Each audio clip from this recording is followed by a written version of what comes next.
Welcome to Oleg Show. You're watching ALM TV. On today's episode, well, if shit is too easy, then you're not fighting for it. And I think the magic happens when artists fight for what they want. On today's show, I'm privileged to welcome a very special guest, Nifty Gateway featured digital artist, art director, 3D illustrator specializing on dark visuals and decorative art based out of Edinburgh, Scotland, UK, Bill Elis.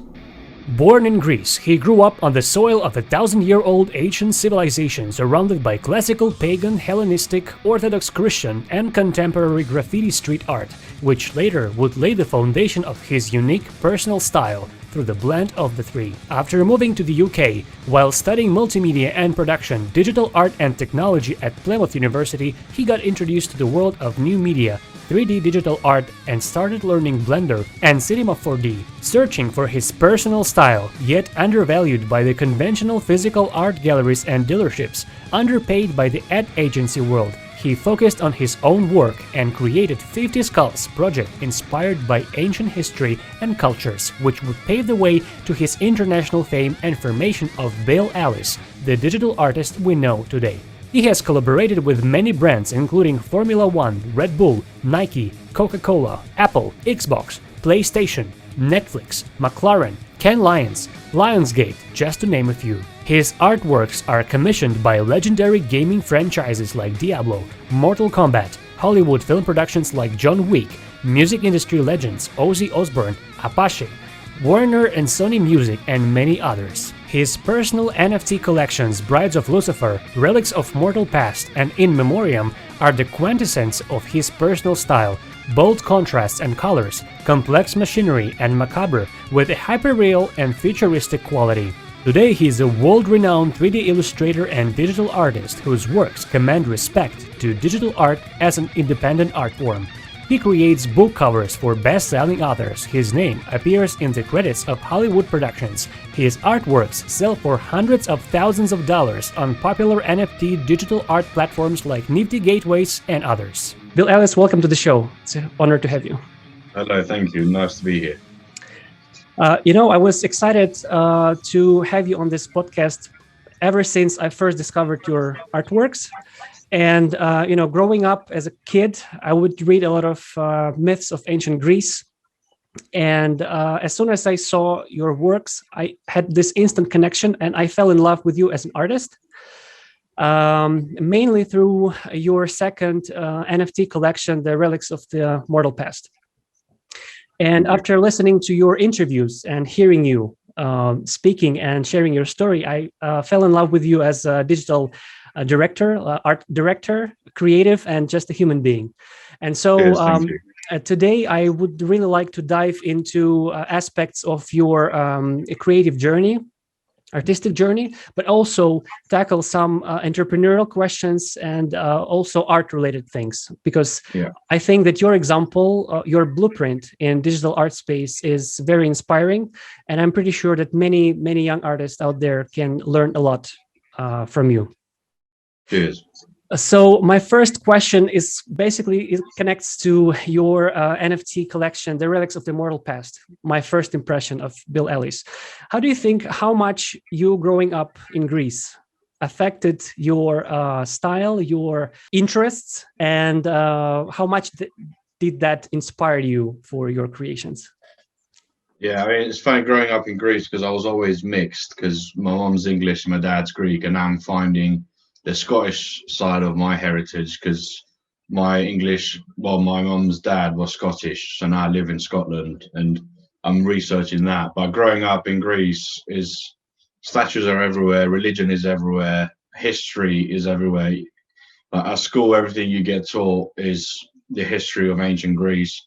It's almost to a point where I felt it was disadvantaged to the history of modern Greece because there was so much emphasis on the ancients, where it's been, thousands of years since the ancients. And I'd like to think that there's more, like, history evolves and there could be more emphasis on like modern Greece and not trying to live so much on the past. But I think all that has affected my work starting off. It started off with graffiti, but through maturing myself as a creative and a person, I remembered what inspired me to create art in the first place. And although you see it everywhere and it becomes just a normal aspect of life, when you move, because I moved to England when I was 18, when you remove all that from a everyday viewport, you almost start to forget and reminisce. And that's what always inspired me. And I'm not religious anymore, but my whole life, that's what I got taught. And that wasn't from my parents. That was just Greek society and religion and how everything is so intertwined in life, how everything goes, like certain holidays and behaviors and dogmas and people's beliefs, is everything is this Orthodox Church or ancient Greece. And I love the artwork as well and the art form, and I think that's distilled down into what I do now. I've taken elements from Orthodox and a bit of Catholic paintings, and it's just that nature of making your subject a deity. So like your subject feels godly. I think that's what I've taken from it, with the decoration and the ornamentals. And it's almost like a portrait photography done in a painting, because Orthodox paintings don't have a lot of detail. They're not like the Renaissance. It's like all about the symbol. So when Jesus is there, or Mary is there, or Saint Peter, is about the subject with a little bit of detail, some fabrics and some ornamentals around. So it's all about the subject. That's why everything I do is framed in that sense. Actually, this is very interesting, because I also got this impression when I first saw your works. I thought, okay, well, this has a very heavy iconographic background, right? Because the way how you frame your subjects and the way how they appear, it almost feels like it's an icon to a certain degree. I think what I like to do different to not the standard 3D work, but I try to stay away from showing that I'm so 3D. I want my work to sort of transcend mediums, and whether that is from realism of lighting or the texture of the finish or the depth of field as you get in photography, or the 3D sculptural nature of it. I want all that to be blended together, so it doesn't matter what medium it is, it's about the artwork. So it's like my whole career I've sort of struggled a bit with how to define it. Is it illustration? Is it digital art? Is it 3D sculpture? Is it 3D art? Like, what is it? And I just feel like it's just in one digital art, just does one thing. Coming from Greece, starting your studies in the UK, how do you think, what were the cornerstone moments of your creative career overall? If you think like, okay, these are the key moments that impacted me and shaped me the way I am today. I think one of the main things that shaped me was the realization that I spent so many thousands at university and I'm not really learning anything I can do. Like, I can't code for shit. I can't do technical chip stuff that we're doing or Arduino stuff. I couldn't do any of that stuff. And I just found Deviant, well, this was before even DeviantArt. So these were like forums where people like Justin Moller and Depthcore and Pete Harrison and Boss Logic were there. And these were just people all around the world just playing around with digital art and stuff, and just coming together as a small community and entering competitions inside the communities and just doing art for the sake of it. And that's how I started learning Photoshop. And that eventually led to Blender and 3D, and it was almost like an addiction. So I think the university taught me how no one's going to really teach you what you want to be doing in your life. But through university, I learned the beauty of concept, story, and abstraction, and how you put a story to the art that you create. And I also learned that nothing's going to be given to me. I need to work for it, and I need to make my own way. So that was that. And then the second stage was, I guess, working agencies and being an art director and working on commercials and all that stuff. And the realization of that is not my voice anymore, is I'm just creating, I'm just working for someone else's vision. I'm someone else's pencil, where I want to be known for my artwork, get commissioned for my artwork, sell my artwork without being told what to do.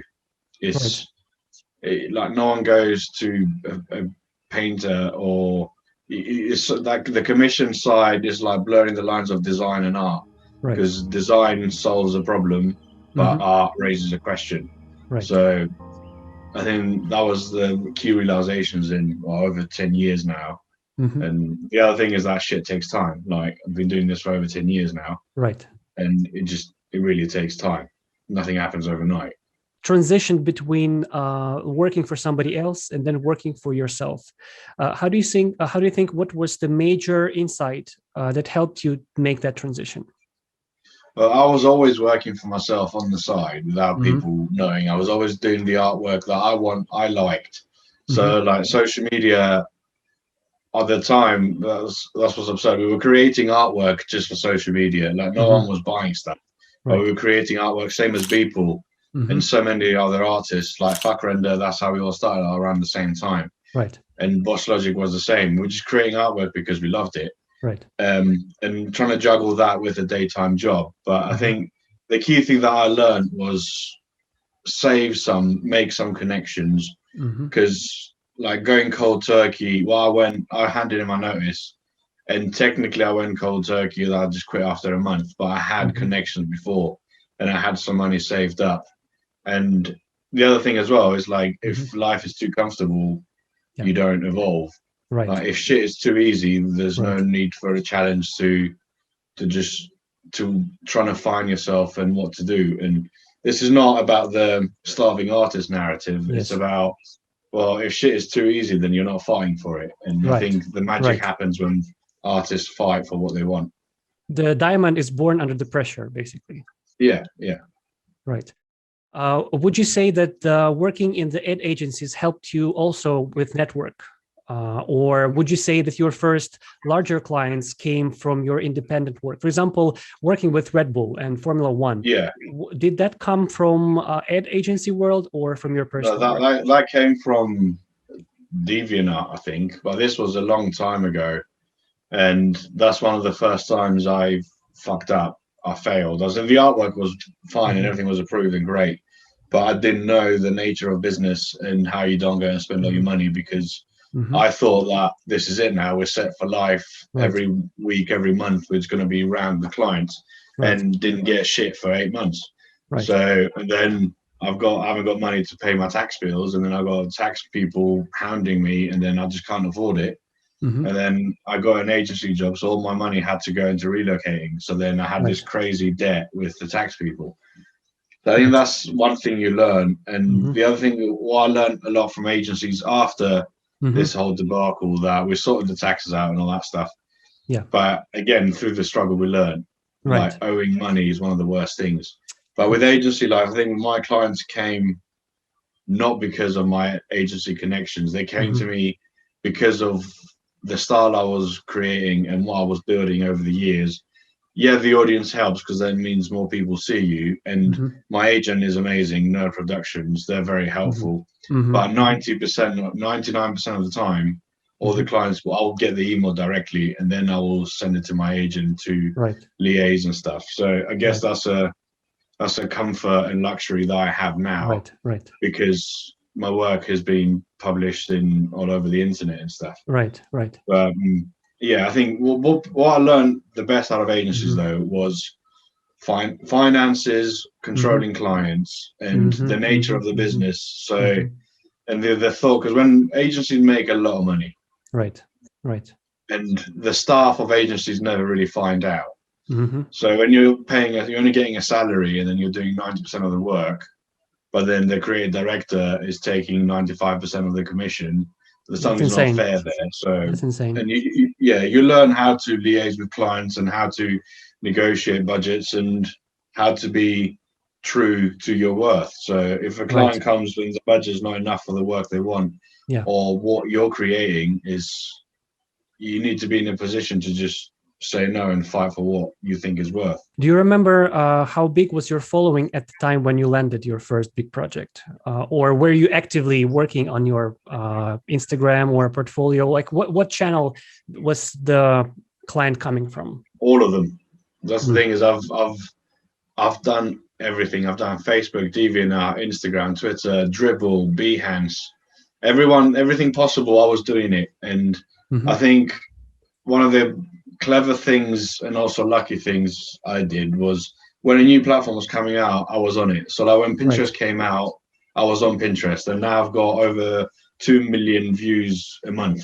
But the thing is the same with how people see now with TikTok. I mean, I'm trying to do TikTok, but I think I'm a bit too old for it, and it's just this, with so many platforms now, it's just hard to do TikTok. And I still share my artwork on TikTok. Yes.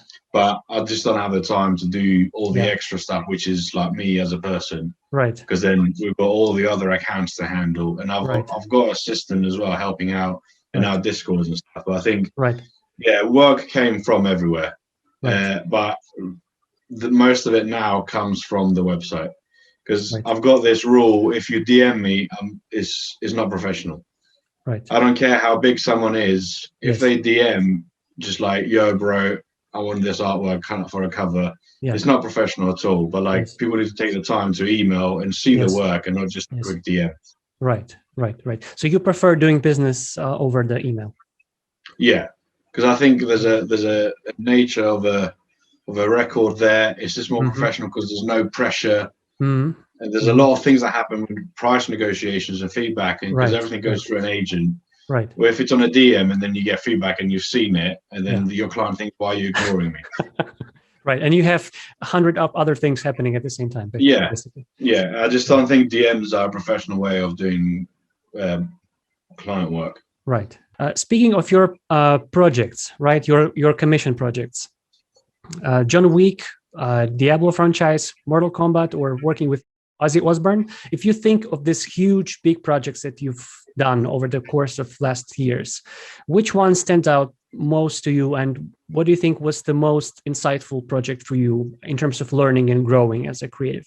I think John Wick, in terms of learning my worth and my value, because John Wick, I was working on it for 3 months, and I specifically told my agent I'm not ready to show anything yet, even sketches and stuff, because I wanted to impress them with the final piece that I thought was final. Because John Wick didn't start off as the official artwork for the IMAX.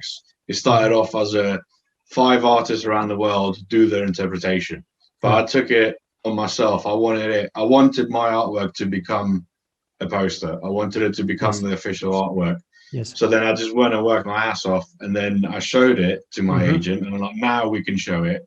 Right. And then they just saw it, and then the executive producer from Lionsgate saw it, and then just came back and we want to use it for IMAX and Netflix and loads of other promotions. So I think from that I learned that you don't have to show the client every single stage, because it's my reputation on the line. So if I love the artwork, then it'll be a lot easier for the client to get impressed by the final result, because artists are our own worst critics. Yes. So that's what I learned from John Wick. And then Blizzard and Diablo, I learned a lot about how it's important to take a company's heritage and history and like fan love for the Wanderer from Diablo 2, but also being able to manage and balance your own creative needs and how you put your own voice to it. And that key visual was half a year in the works, because there's so many back and forths and stuff. But I think I learned a lot of patience, because the Blizzard team are incredible, but obviously they have to be very careful about because this is an artwork that was done over 12 years ago. So to give it a rebirth and revive it into a whole new style was a big challenge for them. So I'm really happy how it came out. So that was great to learn. So is that that you need to kind of establish a certain level of trust with the client so they can let you do your work, basically? What I've learned is if a client treats you like a pencil, well, they might as well let them do it themselves. Like, you don't go to a restaurant and tell the chef how to cook your food. Right. You know? It's like, even an architect, you give them a brief, but then it's the architect's magic and the chef's magic and the artist's magic. Because otherwise, everyone will do it. Like, why the fuck are you hiring us if you're going to babysit the whole project? Like, the whole point is let the artist do their thing. I think I relate to that, and I respect that a lot. And I think that it also, in a way, it's a job of the creative to deliver the best work of art, which also is their brand. And it's also their kind of representation of who they are. Yeah, and I guess the balance is as well, because design to art is very different. So when you're getting an artist, they're going to do what they do. But like a designer is more broad, and a designer will need, I guess, more guidance and stuff, and there's more parameters to play with. But as artists, that's what they do. So trying to deviate them from what they do just seems stupid in my opinion, and it's not going to have a good result. Right. And then you also have projects in the music world, right? So can you remember what was your first and what was your most impactful project in the music? I mean, when I worked agency, I did a lot of music stuff, like a lot of music stuff. I even did a Kylie Minogue Christmas pitch. Wow. And all sorts of stuff. But like, that is all hidden. That's never to come out to the public eye. But this was like over 8 years ago. Right. I think my most impactful musical relationship has to be with Apashe, because I don't know, I can't remember how we started talking. It was years ago. But he really respected the artwork I was doing. I just really liked his vibe and his style of music, because it's almost like dubstep, EDM, Renaissance. It's like it's a balance of everything, and I really like it. Yeah. And what I liked about Apashe was he was just do your thing, dude. Like, here's the track, here's the album. Like, have a listen, but I want to see what you come up with. Right.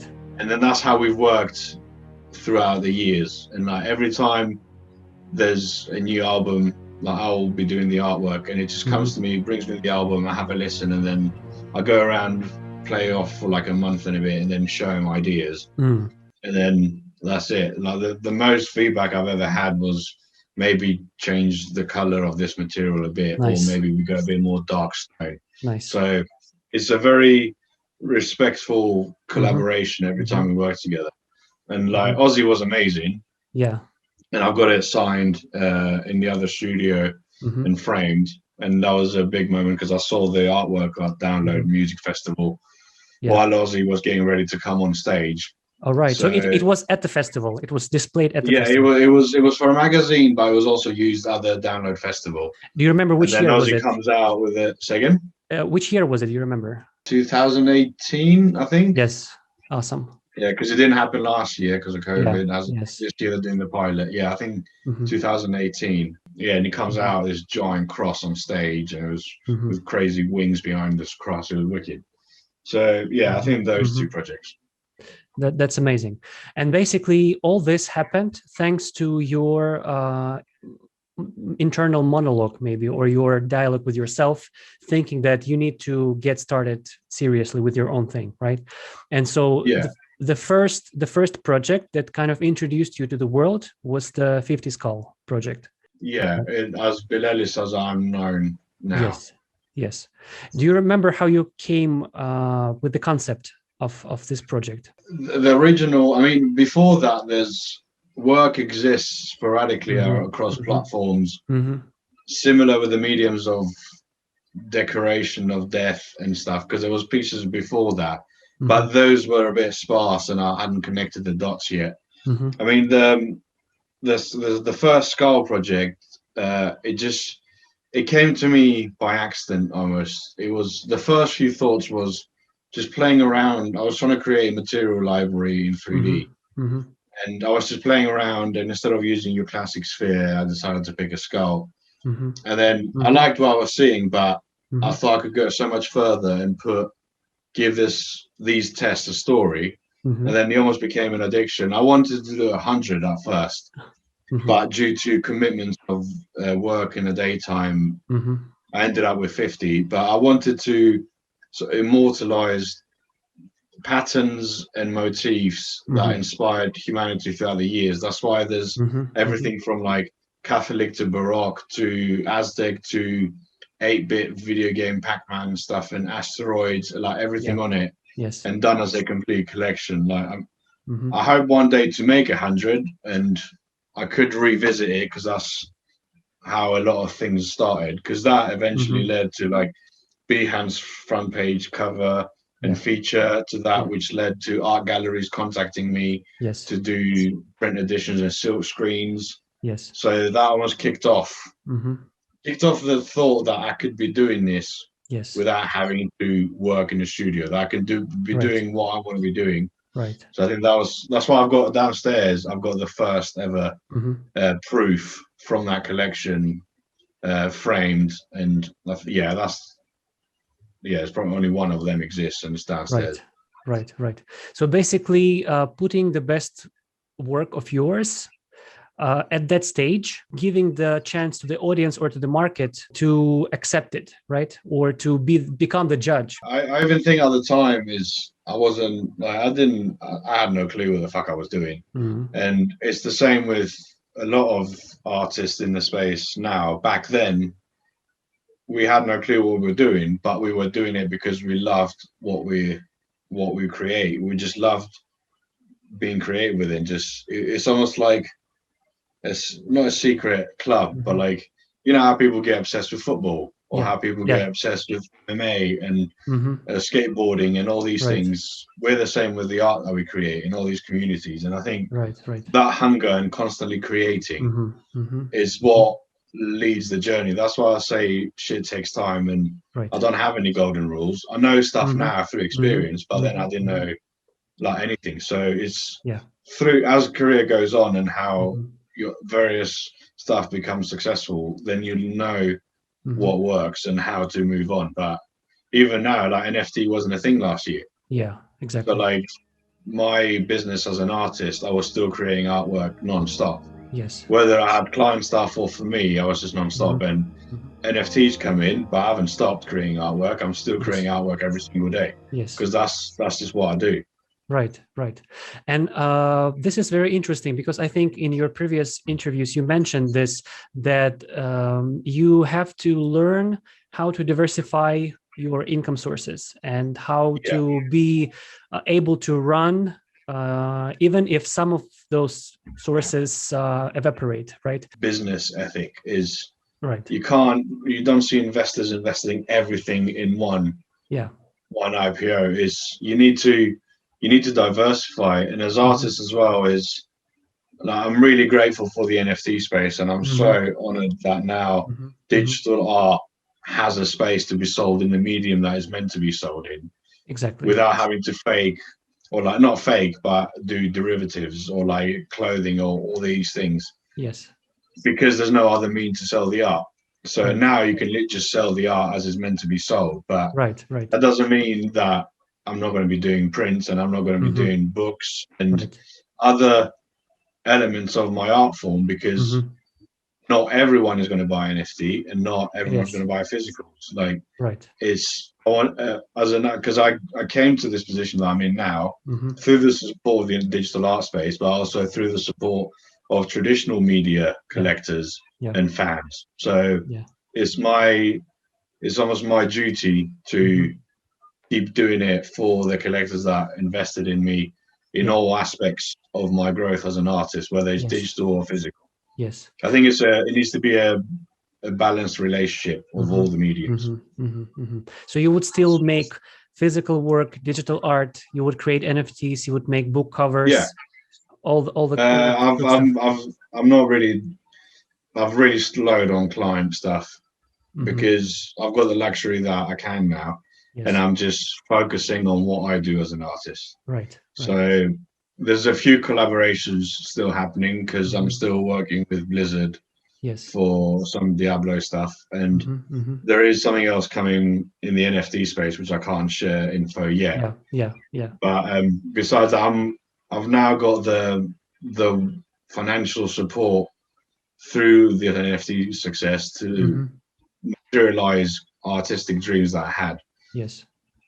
For example, I've got a book coming out which is still developing. This is not the in memoriam reward. This is happening anyway. Yes. The memoriam is for collectors alone, but there will be my first published art book. That will be coming via Thames and Hudson. So that's been over a year in the works now, and we're still working on it. Yes. So there's so many doors I've opened now, and I can invest stuff back into what I do as an artist, and increase my output. Right. I remember in the previous interviews, you mentioned that it was like a point of epiphany for you also, that you discovered the NFT space. If you would, so let's imagine we're talking to creatives, artists who are conventionally or conservatively following the old ways, right? And who are maybe not very familiar with the NFT revolution. Let's put it this way. How would you describe the NFT space to an artist who is old school today, from your perspective, from your experience? Yeah, I mean, from my experience, I've learned a lot, and it's only been like 6 to 8 months now. It feels a bit like years. For all the success, there's up and downs, because the thing with NFTs is not tied, but it resembles the crypto world a bit as well, and the investment world. Right. So we had the crazy highs, we had the lows. Like things feel more stable now. Yeah. But I think we live in a digital era. So I don't understand people that are so opposed the thought of digital having value, when people will spend tens of dollars on like Fortnite skins. People will buy shit skins for machine guns in COD, or like so many things. But then the thought of digital art as a medium is not, that doesn't feel tangible to them. I think it's absurd, because they're like, well, it's not physical, it's not on my wall. I'm like, well, it's on your phone, it's on your screen, it can be on your wall, it could be. We spend so much time of our life on devices. Yes. The ownership of digital art, I think, is incredible. And there's so many amazing artists in the space. Yes. And that have been, well, we've all been in hiding for over 20 years, because no one said that our art had value. We're always working for someone else, where now we can work for ourselves. So I think there's a lot of power in diversifying artists' portfolios. And the prime example is Trevor Jones. He's a traditional painter, but with the NFT space as well, he creates animated pieces or like digital versions of his pieces. Daniel Arsham is another great example, because Daniel Arsham has always done stuff physically, but then he's done books and stuff, and it just makes sense that he will do stuff digitally as well, because a lot of his processes involve molds and 3D scanning, and there's always drama with something new.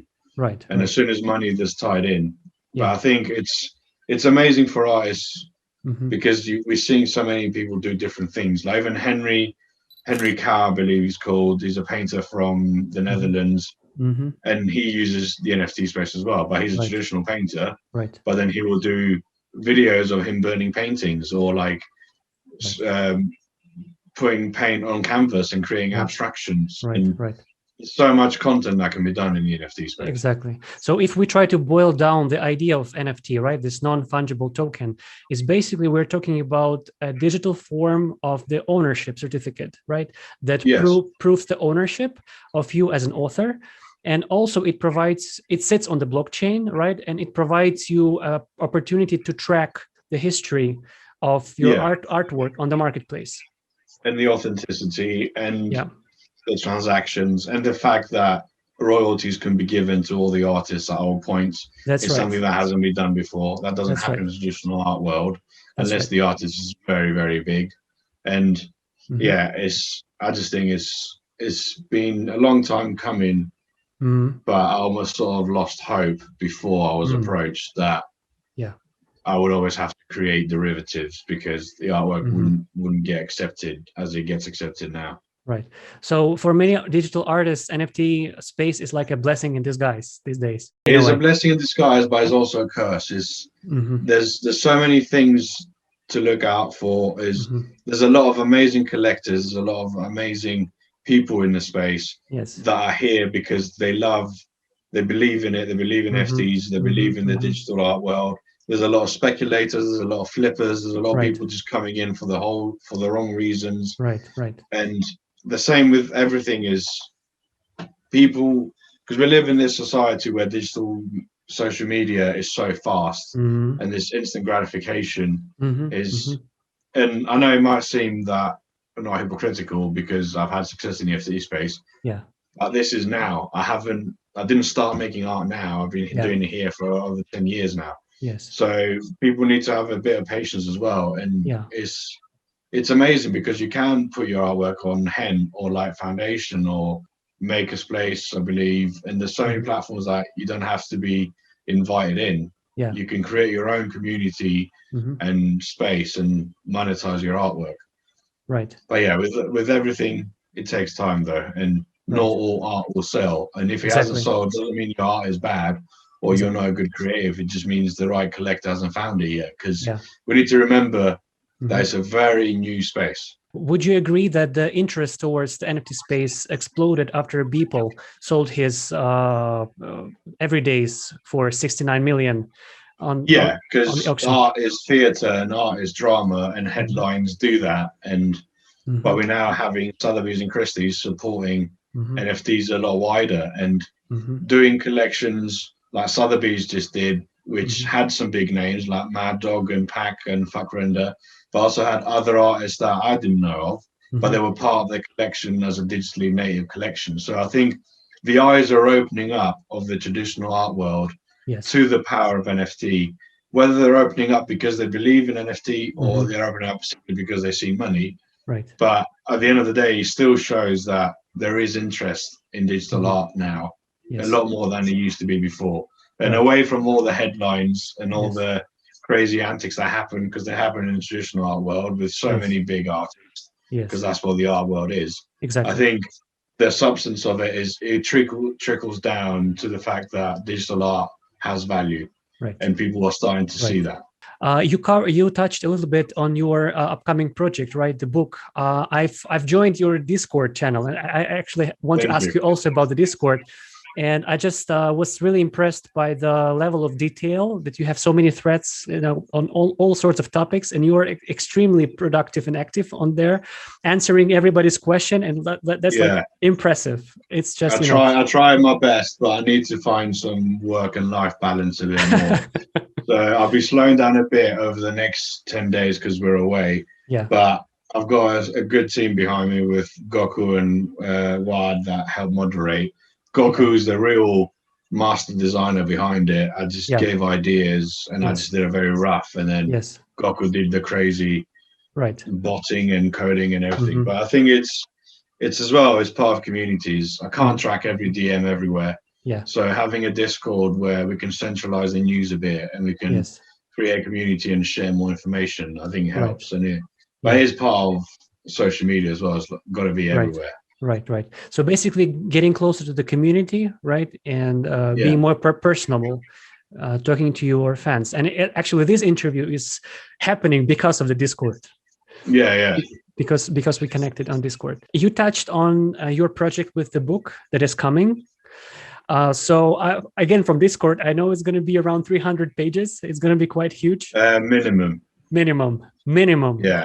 So far it's taking a lot of time because there's so much artwork to pick. Right. I'm currently on 170 artworks, and I haven't even gone through my older machines. Right. So, and then once that process is done, then start the interviews and the ghostwriters, because I don't want to share too much.